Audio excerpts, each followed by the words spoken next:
if you're a skinny guy with a fast metabolism, these are the 5 crucial steps you need that's going to take you from being skinny to jacked. So, jumping right into things for today, the very first step is that you need to have a super, super, super resilient mindset. So, some things that have helped me build my own mindset that I know can definitely help you guys out is that number one is you need to figure out your reason why. Why are you even going to the gym? Why do you want to even go from skinny to jacked? Why do you feel like you need to go on this fitness journey? And don't just tiptoe around the surface level of your reason why.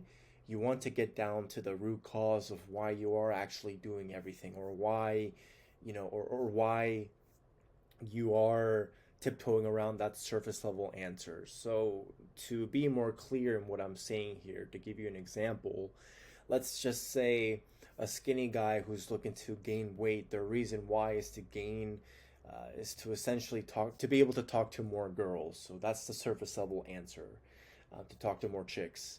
The deeper level answer below that is that guy probably feels insecure within himself, that it has caused him to feel like he cannot talk to women. And so he wants to build up that confidence. He wants to build up his self esteem. He wants to build up all these different things so this way he can henceforth talk to that girl. But really, what the main root cause thing that he's working on, or he's trying to work on, is big reason why, is so that way he can build up that confidence, build up his self esteem. You get what I'm saying here? Perfect. Below all that, though, below trying to find your reason why, you want to make sure you realize for yourself is that there is no quick results when it comes to the gym. There are no quick results. You're not going to gain 50, 60 pounds of pure lean mass within a bulking phase. That's just in itself not possible at all whatsoever, and that's super unrealistic. And if you see someone online peddling this kind of misinformation to you, run towards the other direction, because that person is trying to sell you some sort of supplement, or whatever they're trying to sell you to make you feel like you can gain an absurd amount of muscle in a very short time frame. Excuse me. Now, unless you're on gear, this kind of goes into my second point. Unless you're on gear, you should only expect to gain anywhere between 12 to 15 pounds of mass within a 16-week bulking phase. Nothing more, nothing less. I mean, if you do gain something more, you're probably eating a little bit more extra of a surplus than maybe you should be, right? Because rule of thumb is to always make sure you aim anywhere between gaining anywhere between 0.5 grams to 1 gram, 1 pound of body weight per week within a bulking phase. You can push it to 2 pounds per week, but anything more than 2 pounds you should probably not do that, just because you're going to gain unnecessary fat from doing so. So 2 pounds is the max. 0.5 to 1 pound is really the sweet spot that you're looking to be at or be in.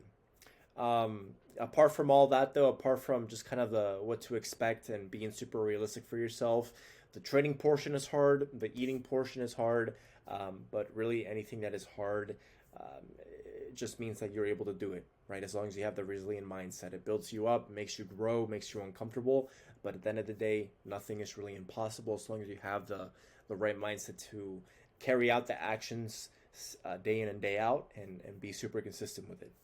So that's step one for you. Step two is the training portion of things. So as far as training goes, I definitely recommend you guys adopt a train with intensity kind of mindset. So essentially, when I say train with intensity, I mean controlling the whole exercise movement all the way through, from top to bottom, because that's really what's going to provide the most growth, opposed to swinging the weights around, right, with no real intention as to what exercise you're doing. So control the movement all the way throughout the exercise, especially during the eccentric part of the movement. So the eccentric part is the way down of the movement, the negative part of the exercise. And as far as rest time goes, you want to aim for anywhere between 3 to 5 minutes of rest time, because if you are training with intensity, if you have that kind of mindset, then you're going to need as much rest time as you can. So this way you can carry the same intensity you did on the first set, but put it onto the second set, and so on and so forth. Now, the very last thing I want to cover as far as training goes is that you want to make sure you're progressively overloading. So what this means is that, as you can see in the example here, if, for example sakes, 1 week you're doing 135 on bench and you're able to do, I don't know, 2 sets by 8 reps, pretty clean, right? With controlled form, really focusing on the eccentric, and not ego lifting at all whatsoever. You're able to do that for 2 sets, 8 reps. Then next week you would add on 2.5 pounds or 5 pounds to that 135 you did last week. So this way it would make it 140 pounds or even just 137.5 pounds that you're adding on to the bar for this current week. And you would just repeat that process, ensuring that you're completing all your sets and reps with really good technique, with really good form, not cheating in any sort of way. But you would repeat this process so this way you can get stronger. You actually, start to see results inside the gym, because if you were just to do 135 for 16 weeks straight, then you're not really going to gain any muscle whatsoever.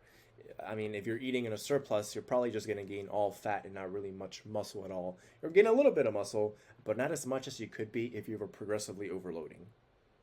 So that covers step 2. As far as step 3 goes, that's the nutrition side of things. Pretty basic as far as the side of things goes. When it comes to bulking, we just want to be in a very slight caloric surplus, so anywhere between 300 to 500 calories above your maintenance. And as far as the protein intake goes, you want to make sure you're getting 1 gram of protein per pound of body weight that you weigh. So for example, if you weigh 180 pounds, you'd have to eat 180 pounds of protein, or 180 grams of protein, on a day-to-day basis. As far as the types of foods you should be eating on a bulk, I would aim for calorically dense foods such as chicken thighs, salmon, steaks, peanut butter, whole eggs. So not egg whites, but eggs with the egg yolks. So those type of foods. So this way you can actually get a bunch of calories in within your meals, and you won't feel like you have to force eat. Because the big thing is, or a big misconception is that a lot of guys tend to think that they need to eat chicken, broccoli, and rice 6 times a day if they want to bulk, in an appropriate way where they don't gain as much fat. All these different kind of things, right? But it doesn't have to be like that at all whatsoever. And newsflash, you're going to gain fat when it comes to a bulk, because you cannot gain muscle without gaining the fat. It just doesn't work that way. You can minimize the amount of fat you're gaining, which is why we're going on this slight caloric surplus of 300 to 500 calories. But to say that you are able to gain 0 fat at all on a bulk, that's just unrealistic, and that's spreading a lot of misinformation. So don't believe that at all if you hear someone saying that as well. Protein shakes will be your best friend. I have this killer protein shake that I would drink all the time back in the day, at least once a day, just because it was almost 1,000 calories and it was super delicious and tasty. But if you're able to find some recipes like that, then definitely give it a go and see if it, sits well with your stomach, if you feel like it's tasty, that sort of stuff. So that way you can, help yourself get some extra calories in. Make sure to get your veggies in. Just because you're on a bulk does not mean you should cut out veggies, because you need the fiber that those veggies provide. And that leads into to the next point, like get your fiber in, because since we're eating a good amount of calories per day, nothing insane, but we still want to make sure that we're helping out our digestive system. We're making sure that we're actually pooping, a couple times per day. Not anything crazy, but at least 2 to 3 times, or even once is just okay. But not pooping at all is probably not the best thing, because that's just going to make the bulk very uncomfortable, and you're just going to be bloated, uncomfortable, and it's just not going to be a fun time for you. So make sure you get your fiber in to make sure your digestive system is working good, since we're eating a good amount of calories. And of course, to piggyback off of that, make sure you're drinking plenty of water as well, just to make sure you're hydrated, and you're able to, just be well hydrated to make sure you're keeping up with your workouts. Obviously the body needs water so that we can flush out the toxins in our systems, and it'll help you as well cleanse out your stomach. I don't know, maybe this is just a me thing. I don't know the scientific research behind this specifically, but I feel like every time I drink water, I'm able to use the bathroom, a lot more efficiently, I guess, so to speak. Not from a, peeing aspect of things, but from a pooping aspect of things. So there's that. Now, step 4 is the supplement aspect of things. Now, most supplements are complete bullshit and a waste of money, like BCAAs, and there's like mass gainers. They're okay, but I don't recommend them. I think they're also a waste of money. The only two supplements I will ever recommend or I will ever use, and these are the only two I ever use to this day, are protein powders and creatine monohydrate. Plain and simple, protein powder is not anything special. It's not to make you like super muscular or whatever. It's really simply just to help you hit your protein goals. Because if you find yourself struggling to meet your protein goals, then you can just, whip up some sort of protein shake with 2 scoops of protein powder, some milk, some spinach, bananas, oats, peanut butter, even blend it all up. You can drink that, easy to take down, and then you almost have 1,000 calorie shake right there with 70 plus grams of protein. So as you can see, it's an easy way for you to hit your protein goals on a day-to-day basis. And apart from that, as far as creatine monohydrate goes, it's really just to help you with recovery, ATP production. So ATP is energy, so it gives your muscles, gives you more energy, so that way you can perform better inside of your workouts. And it also increases muscle size as well, but not to a huge percentage. It's actually a very, very small percentage. So unfortunately, you will not look like Sebum. I'm sorry about that, but that's just how it is. So those are the only two supplements I will ever use. And as far as like protein powder and creatine monohydrate goes, if there was one last point I were to add on before I move on to the next step, the next and final step, is that those are the two most heavily researched supplements inside kind of like the supplement realm side of things. So definitely, if you're wanting to check out the literature or the research behind that, definitely do so on your own time, so that way you can understand more of the benefits and how it can definitely help you out. Because I know there's a lot more good stuff or more benefits as far as creatine goes. So it's definitely interesting, and those are the only two I would recommend. Now, the final step, step number 5, is rest and recovery. You want to make sure that you're sleeping 7 hours per night. Sleep is where the muscle growth actually begins to happen. So when you're inside the gym, you begin to tear down your muscle tissue. And obviously, the muscle needs time to repair itself, essentially recharge your own battery from the workout that you just had, the intense workout that you just had. So this way you can show up the next day feeling refreshed, feeling better, and feeling like you're ready to tackle the next workout for your day. If there's something that I could recommend for someone who is sleeping less than 7 hours per night, try out some sleep supplements, such as there's melatonin, there's sleepy time tea, maybe try taking baths. There's a wide variety of different things you could try. See which one works best for you and give it a go.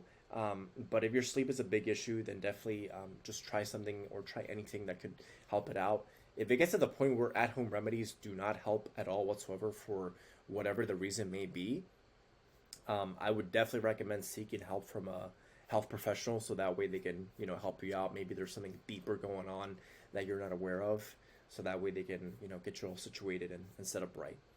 But that covers it for those 5 steps that you guys need, you skinny guys need to really start building muscle effectively, so that way you can actually go from skinny to being jacked. Please make sure to like, comment, and subscribe.